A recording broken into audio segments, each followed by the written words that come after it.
আমাদের এই গণঅভ্যুত্থানটা যে হলো, এখানে কিন্তু আওয়ামী লীগের অনেকগুলো অ্যাসেট রেখে তারা চলে গিয়েছিল এবং এই নির্বাচন কমিশনটা 15 বছর তারা নিজেদের মতন সাজিয়েছিল।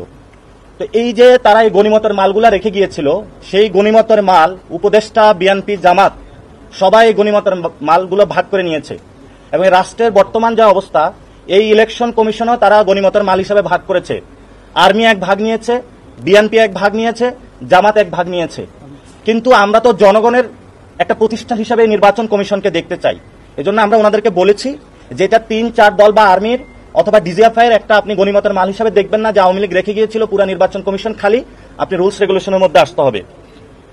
দ্বিতীয় একটি বিষয় যে আপনারা জানেন যে ইতিমধ্যেই গুমের ঘটনায় আমাদের দেশপ্রেমিক সেনাবাহিনীকে যারা কলঙ্কিত করার প্রচেষ্টা চালিয়েছিল তাদেরকে আদালতের পর্যবেক্ষণে এসেছে এবং তাদেরকে সেখানে তারা গৃহবন্দী হয়েছে।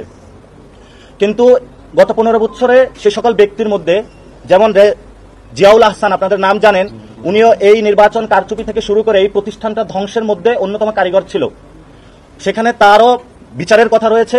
তেমনিভাবে আজকে আমরা বলেছি গত 15 বছরে এখানে যারা নির্বাচন কমিশনে এই সকল কার্যক্রমের সাথে সংশ্লিষ্ট ছিল তাদেরকে বিচারের আওতায় আনানোর জন্য। কিন্তু ওনারা আমাদেরকে যে উত্তরটা দিয়েছে, নতুন কোনো রিক্রুটমেন্ট হয় নাই, ফলত ক থেকে ক এর জায়গায় খ দিয়েছে, খ এর জায়গায় গ দিয়েছে, ইন্টারচেঞ্জ করেছে। কিন্তু নির্বাচন কমিশন আগের যে পরিস্থিতিতে রয়েছে সেই পরিস্থিতিতে রয়েছে। এই বিষয়গুলো আমরা উল্লেখ করেছি, তাদের নজরে এনেছি। আরেকটি বিষয় হলো এই যে গণতান্ত্রিক যে যাত্রা আমাদের, এই গণতান্ত্রিক যাত্রায় আমরা নির্বাচন কমিশন কোন নির্দিষ্ট ধর্মের কাছে দিতে চাই না, কোন ধর্মীয় রাজনৈতিক দলের কাছেও দিতে চাই না, অথবা কোন ফ্যামিলির কাছে আমরা এই নির্বাচন কমিশন বর্গা দিতে চাই না। আমরা চাই নির্বাচন কমিশনটা জনগণের হবে। এই জন্য আমরা জুতোর তলা ক্ষয় করে হলো বারবার এই নির্বাচন কমিশনের কাছে আসি, আপনাদের সামনে দাঁড়াই। আমরা ওনাদের কাছে বলেছি যে নির্বাচন কমিশনকে স্বাধীন করুন, স্বাধীন প্রতিষ্ঠান হিসেবে রাখুন। না আপনারা জিয়া ফ্যামিলি, না মুজিব ফ্যামিলি, না রহমান ফ্যামিলি, না কোনো নির্দিষ্ট ধর্ম, কোনো একটা সেক্ট, যেটা আমাদের আপনারা জানেন যে একটি দল নিজস্ব ব্যানার জামায়াত ইসলামী নাম দিয়েছে, কিন্তু আমরা বাংলাদেশে লক্ষ্য করছি হাজারো এখানে 90% মানে মুসলমান যাদের সকলের ধর্ম ইসলাম, কিন্তু আজকে ইসলামকে 10% টেনে এনে তারা নির্বাচন থেকে শুরু করে বাংলাদেশের পলিটিক্যাল এরিনাতে সর্ব জায়গায় এই ধরনের একটি মাফিয়াগিরির প্রচেষ্টা চালাচ্ছে।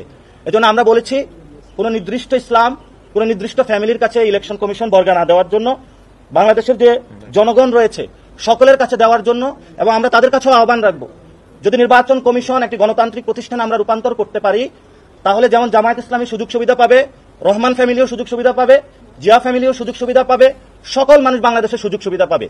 কিন্তু আর যদি 3 থেকে 4টা বা ডিজিএফআই এদের কাছে বর্গা দেওয়া হয়, তাহলে বাংলাদেশের অধিকাংশ 90% মানুষকে বঞ্চিত করা হবে।